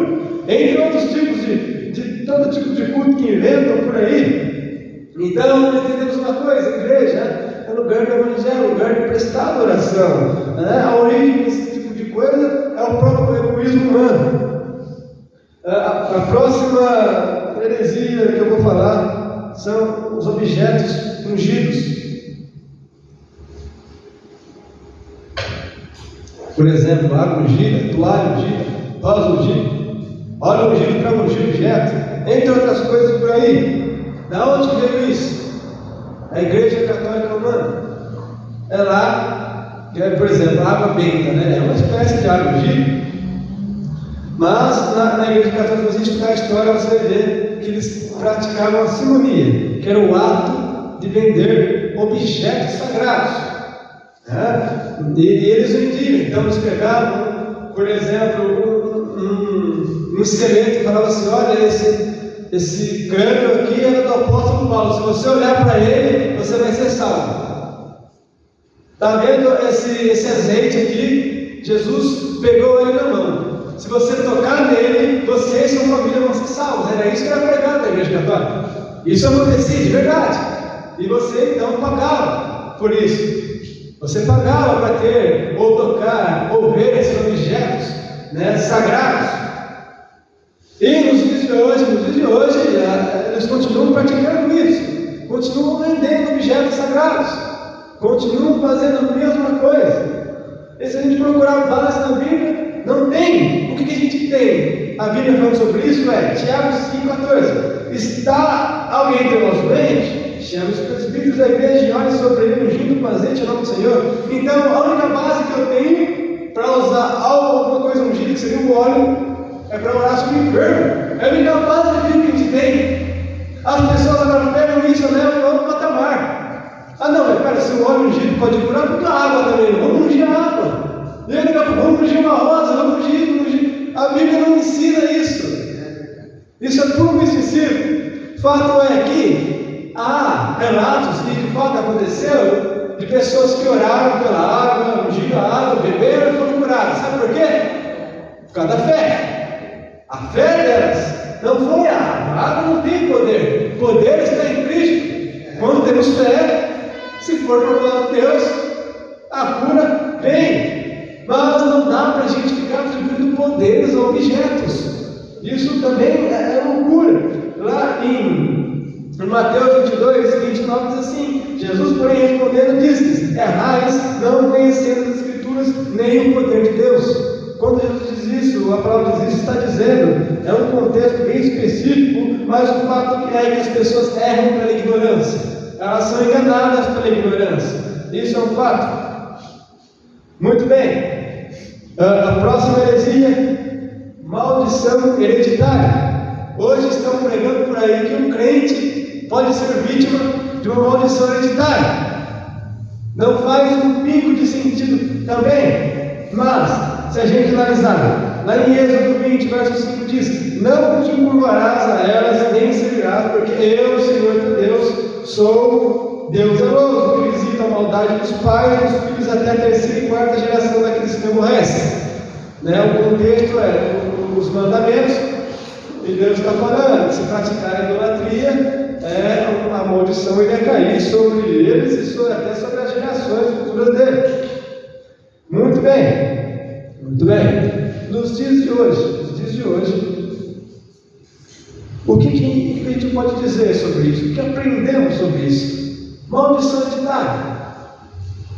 Num sentido, ela é real. Por exemplo, se na casa o pai é um alcoólatra, a criança cresce vendo aquilo, pronto, aquela criança, por consequência, vai se tornar alcoólatra. Se cresce vendo a mãe consumindo, mentindo, acontece que a criança aprende aquilo, passa, espalha o filho. Isso é um fato. Esse tipo de maldição hereditária é real. Isso acontece.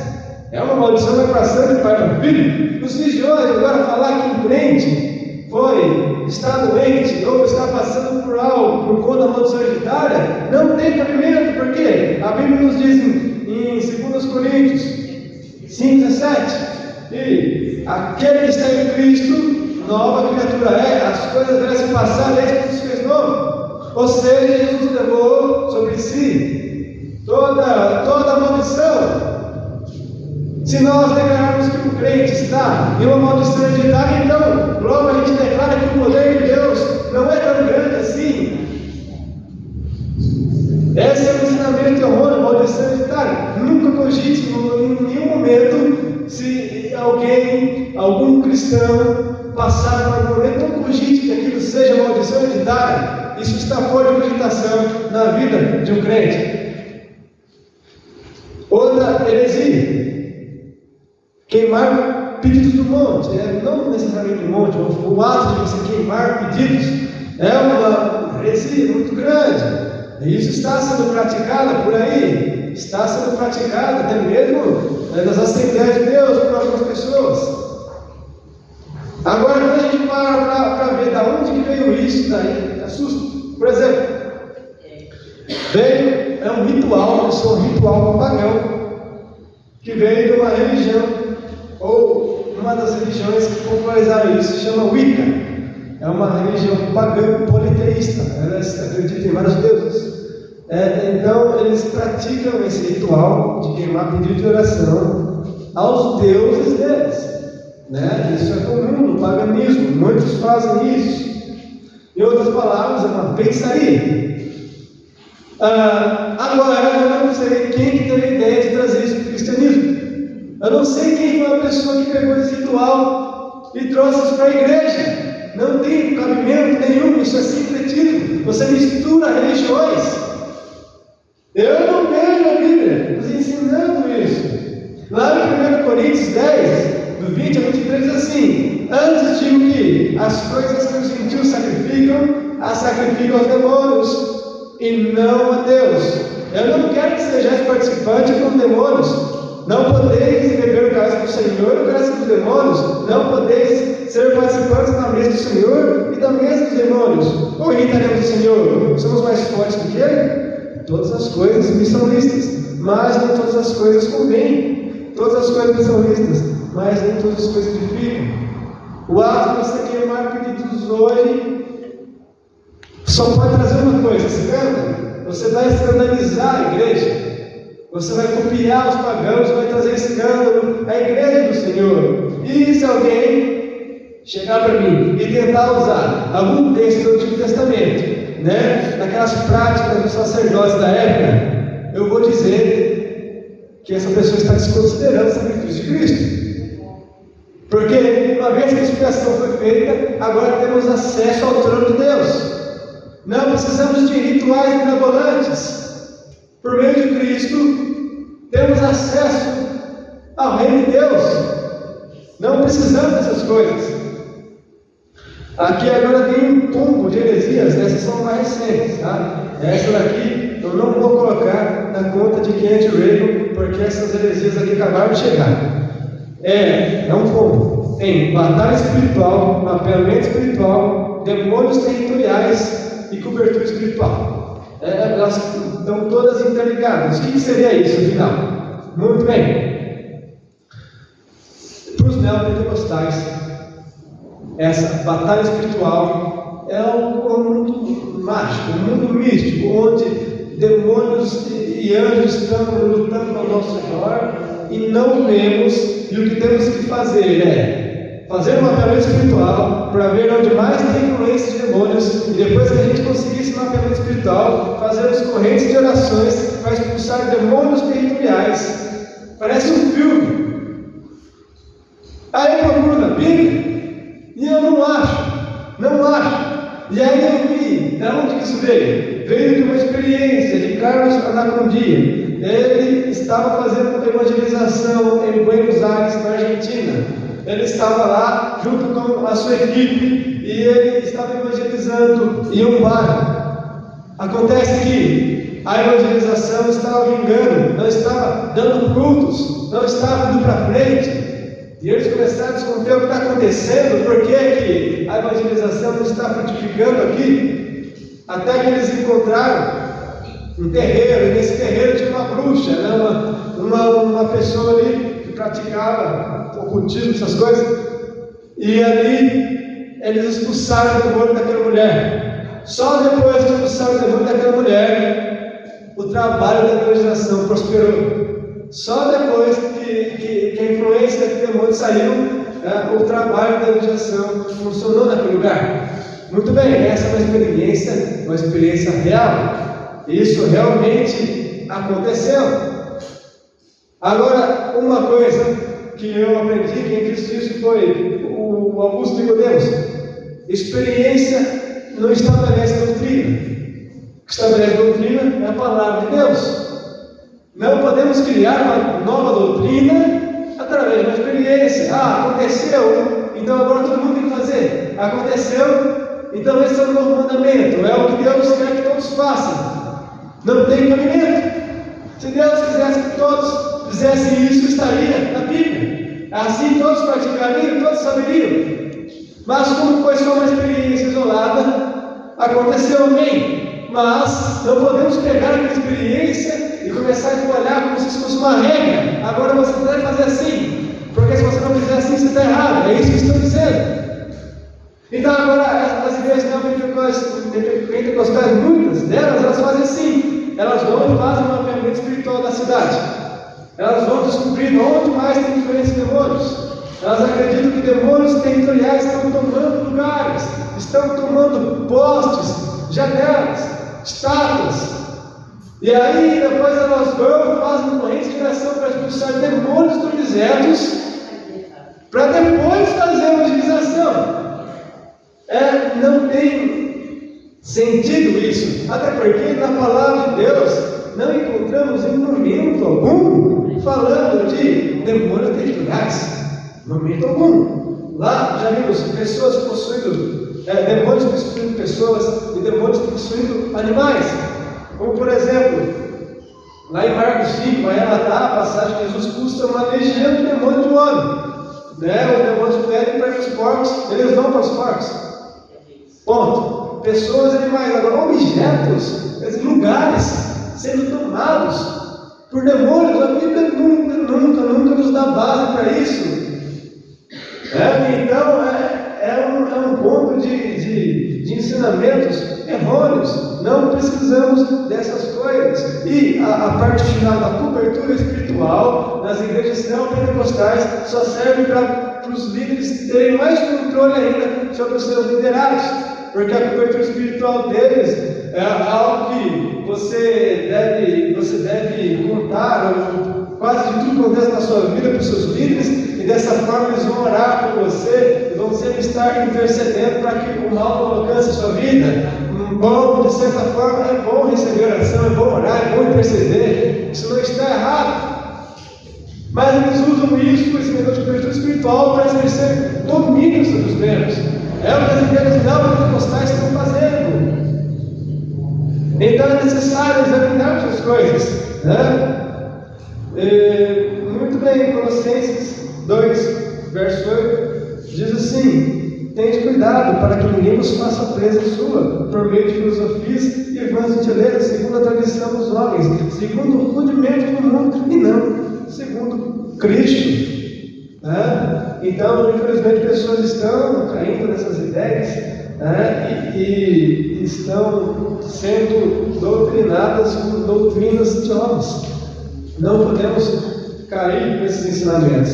Agora, para finalizar, que é a última heresia que eu tenho aqui, é o famoso reteté, ou unção do riso também, Também tem esse negócio de unção do riso, não sei se você já ouviu falar, mas são pessoas que em determinados momentos do culto, elas vão dizer que o Espírito Santo toma elas de tal maneira que elas começam a rir de forma descontrolada. E aí, se você questiona o que é, nós vamos dizer que é a unção do riso,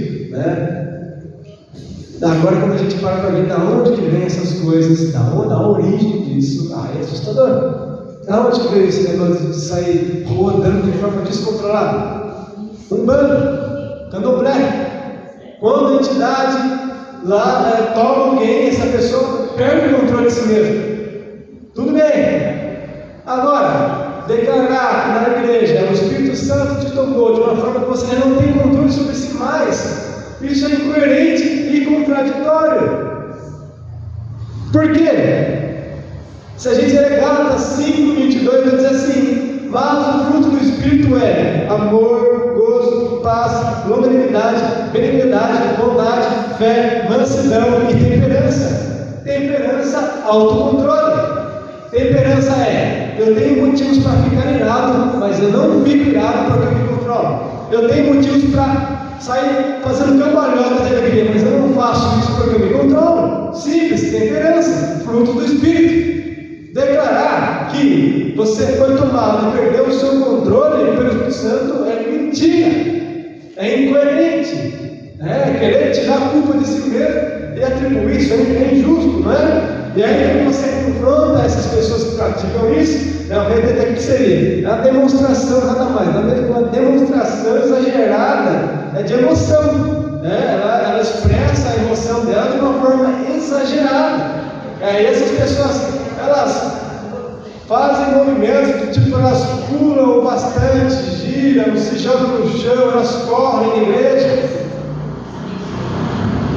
E aí se você confronta essas pessoas, elas usam um texto. Segundo os Coríntios 3:7 diz assim: ora, o Senhor é Espírito, e onde está o Espírito do Senhor, aí há liberdade. Então, onde é o Espírito, há liberdade, vamos dizer assim. Eles entendem que se você está na presença de Deus, você tem liberdade para fazer o que você quiser, para adorar do jeito que você quiser. Essa é a crença deles.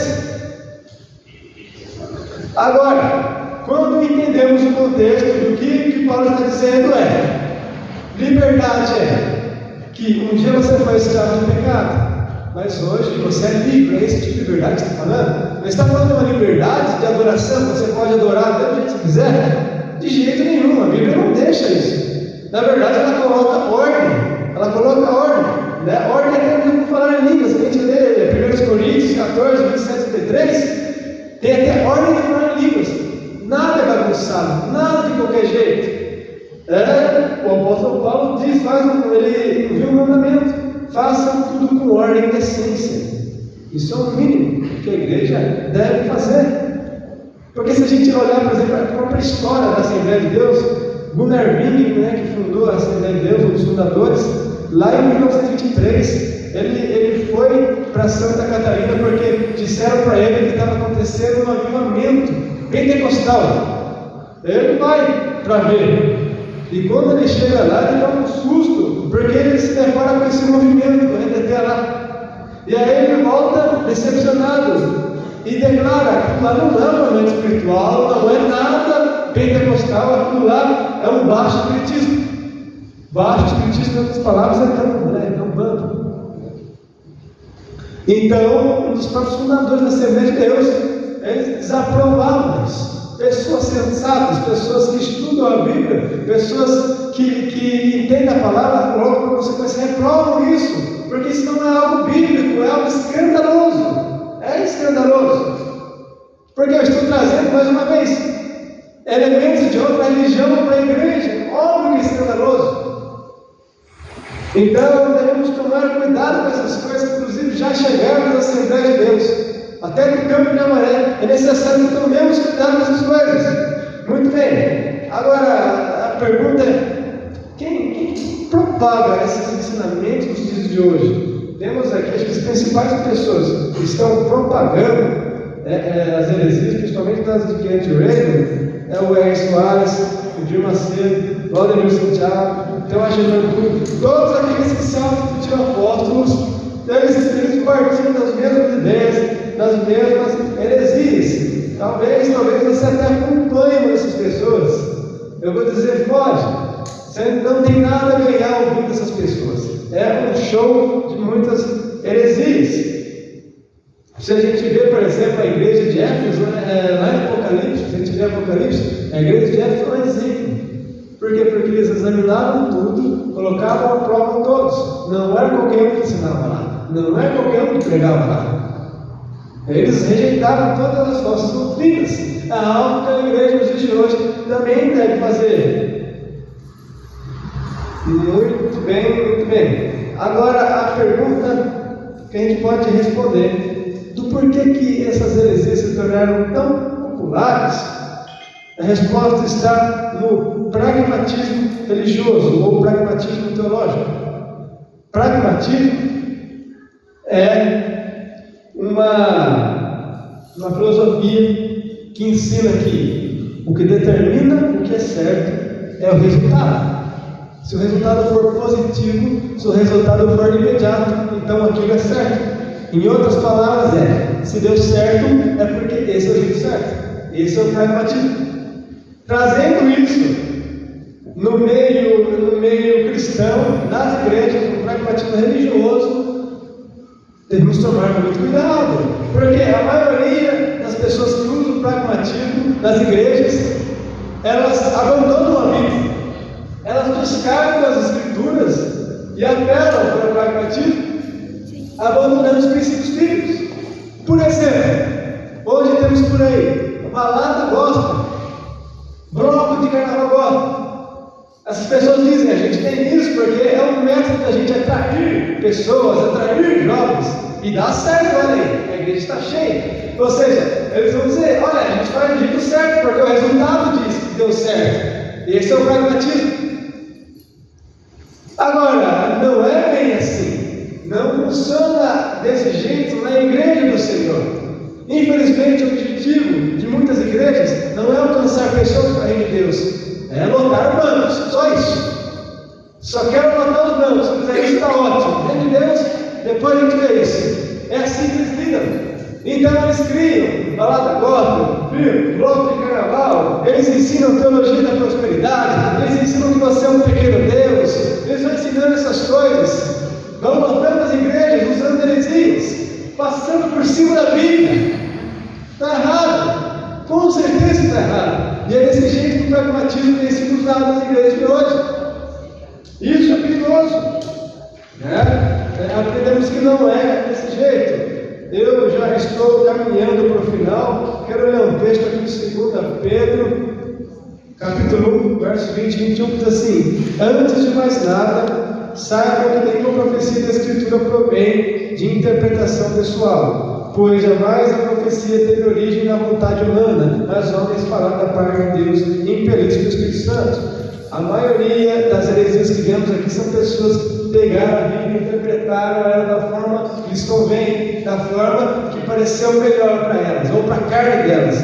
Infelizmente, esse é o princípio de muitas das heresias. Quer ver a realidade atual das igrejas? Está lá em Jeremias 14, verso 3 ao 15, diz assim: então eu disse: Senhor Deus, eis que os profetas me dizem: vós não tereis a espada nem tereis fome, porém eu vos garantirei a paz neste lugar. Então disse-me o Senhor: os profetas profetizam mentiras em meu nome, eu não os enviei, e nem lhes dei ordem, nem lhes falei. Eles profetizam falsas visões, adivinhações e coisas que não existem, e o enganam seus corações. Portanto, assim diz o Senhor a respeito dos profetas que profetizam em meu nome, sem que eu tenha vos enviado, contudo dizem: espada e fome não haverá essa terra. Pela espada e fome serão esses profetas consumidos.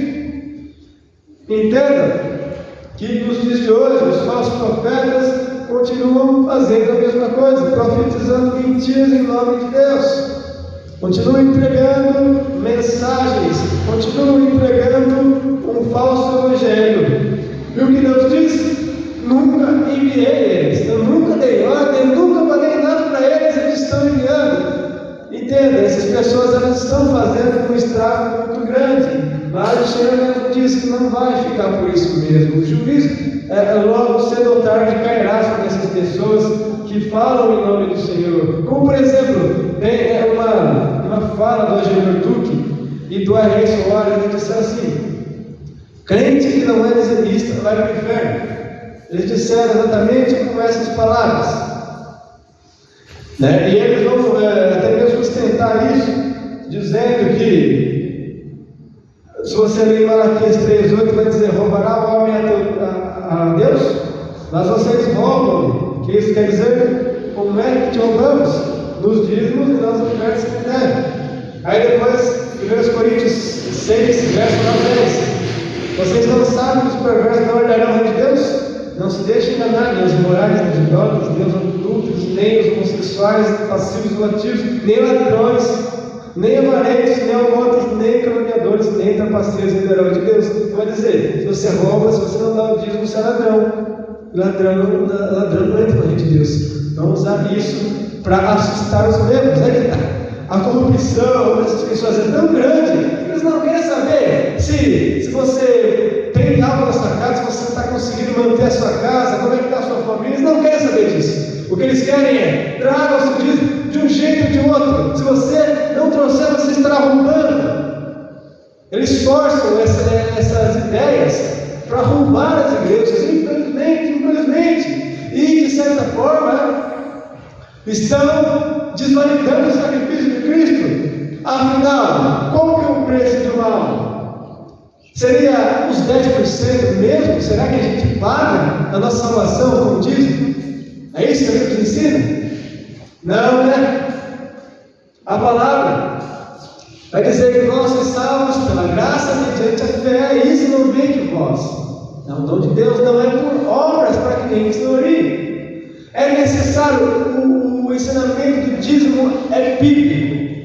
A Bíblia ensina e é necessário. A igreja depende, mas uma vez que você usa essa ideia de você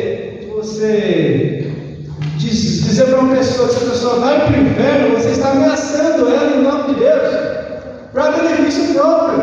Olha o que as pessoas estão fazendo, isso é assustador.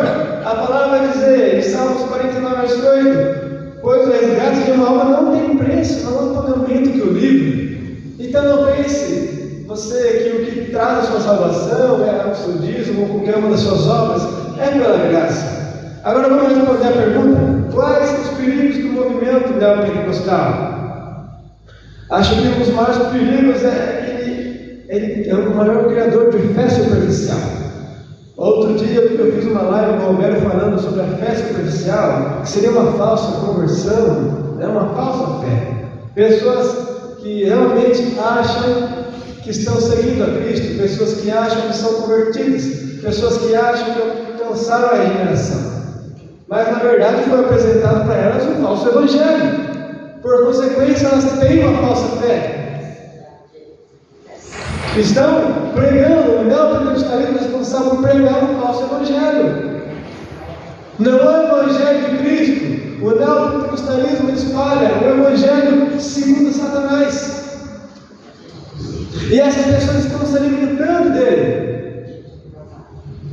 Uma vez que elas aprendem assim, a fé delas é superficial.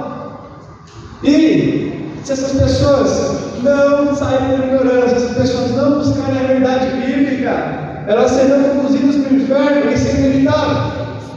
Muitas outras pessoas que já alcançaram a conversão e depois decidiram ser participantes da igreja neopentecostal, elas caminharam para a apostasia. Por quê? Porque elas alcançaram experiências com Deus e depois elas foram para uma igreja que ensinou para elas que elas merecem prosperidade, elas merecem aquilo. O alvo delas é mudado. Elas chegaram lá tendo Cristo como alvo e depois o alvo delas foi mudando, foi apontando para si mesmo, o ego foi enchendo, porque é isso que a igreja neopentecostal ensina.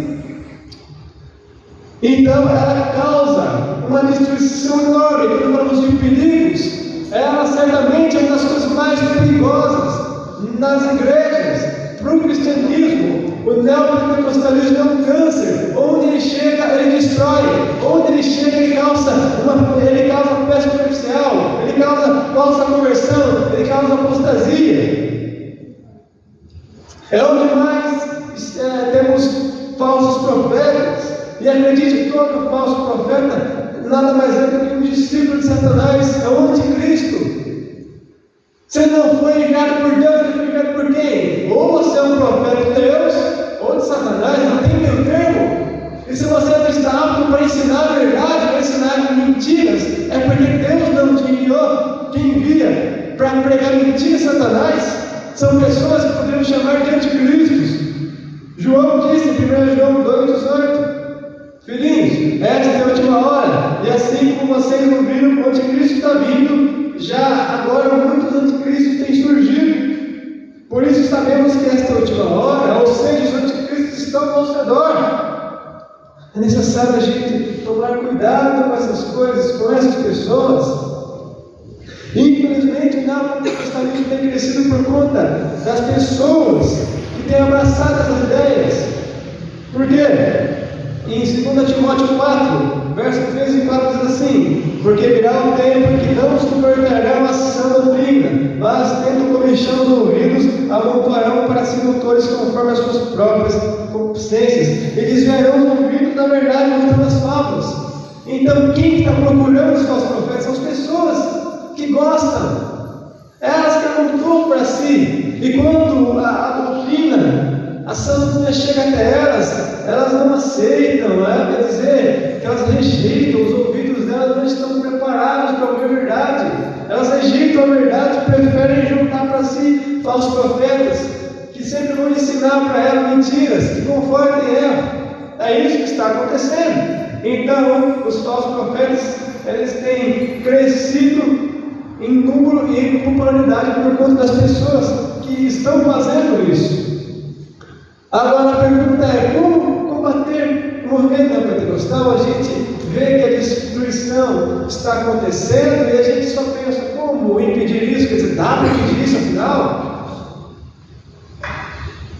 Olha, se todo cristão praticasse aquilo que está escrito lá em 1 Tessalonicenses 5:22, examinar tudo, entende bem, abstendo de toda a aparência do mal, todo cristão, ou todo aquele que se diz cristão, praticasse isso, o neopentecostalismo nem existiria. Essa é a verdade.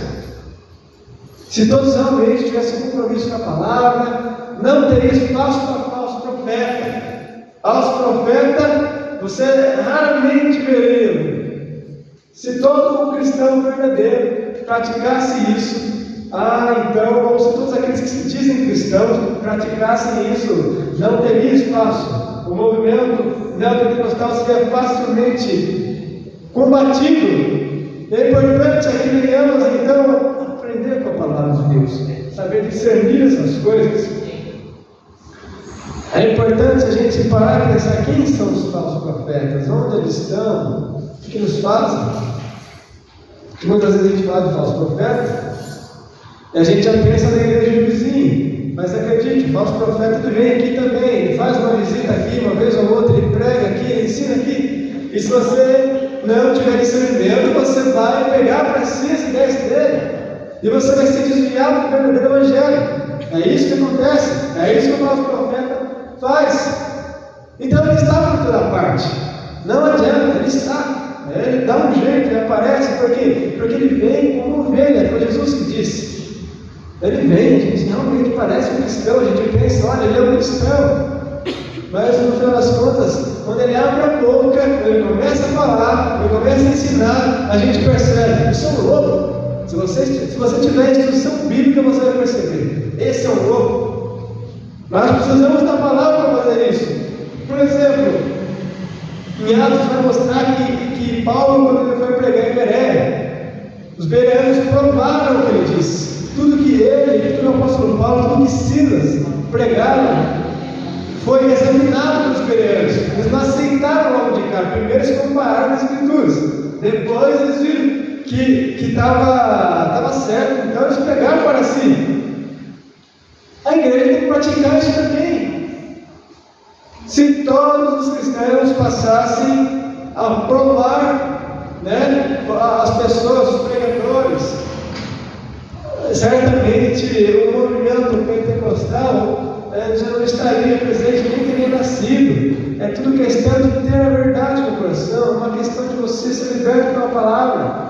Talvez alguns de vocês já acreditaram em umas heresias que eu falei, em algum momento da vida de vocês, quem sabe, até eu mesmo, quando jovem, já acreditei em alguma dessas coisas que estava. E o que liberta? É a palavra. Quando temos contato com a palavra, entendemos essas coisas, entendemos aquilo que vem de Deus e aquilo que vem de Satanás. Então é somente pelo poder da palavra para a gente combater essas coisas. É importante a gente entender que todo cristão ele partilha da mesma missão. Qual que é a missão do cristão? O ir pregar o Evangelho. Todo cristão deve estar apto a pregar e anunciar as boas novas. E todo cristão tem uma missão apologética. Todo cristão tem o dever de saber defender a própria fé. Devemos estar aptos a defender a própria fé. Ora, no que acreditamos e por que acreditamos nisso? Você deve saber responder isso, você deve ter base bíblica, porque senão você será confrontado por aí. E se você não estudar o falso profeta, ele estuda, tá? Para entregar as heresias que ele entrega, acredite, ele estuda, ele distorce tudo e te entrega um falso ensino. Se você não estiver preparado para defender a própria fé, então você vai ser enganado. É o poder da palavra entender uma coisa. Uma regra básica da hermenêutica, de interpretação da Bíblia, é que a verdade ela tem duas asas. O que significa? Que eu não posso me basear na doutrina através de apenas um versículo, de forma isolada. Não. Doutrina bíblica não se encontra assim. Quando eu digo que a verdade tem duas asas aqui, essa doutrina que a gente aprendeu aqui, ela vai se confirmar aqui. E quando a gente vir aqui, ela vai se confirmar também. Quando Deus quer ensinar alguma coisa, Ele repete. De Gênesis a Apocalipse. Ele não joga lá de qualquer jeito e interpreta aí. Não, a doutrina que Deus entrega ao homem está aqui. A Bíblia interpreta a Bíblia. Se nós tivermos uma visão bíblica, se buscarmos entender ela e ler e meditar nela, fica claro o que Deus quer expressar de nós, a doutrina bíblica. Agora as pessoas têm se baseado em heresias pegando um versículo fora do contexto, ou seja, estão querendo manter uma meia verdade, elas têm uma meia verdade, querendo se apoiar apenas uma asa. Isso é errado, né? A palavra de Deus, a verdade, ela tem duas asas. Toda doutrina a gente vai confirmar ela, é tudo na Bíblia. Essa é uma regra de interpretação que todo cristão deve praticar, para não acreditar em heresias que são criadas a partir de interpretações errôneas. Então, em outras palavras, o neopentecostalismo gostaria de você vencer usando a palavra de Deus. Eu já estou encerrando, mas o fato é que não basta apenas você acreditar em Jesus. Você deve acreditar no Jesus certo. Sabe, porque os mormons também, eles acreditam em Jesus. E os testemunhos de Jeová, eles acreditam em Jesus também. Os muçulmanos acreditam em Jesus. Até o povo do Candomblé, da Umbanda, eles acreditam em Jesus.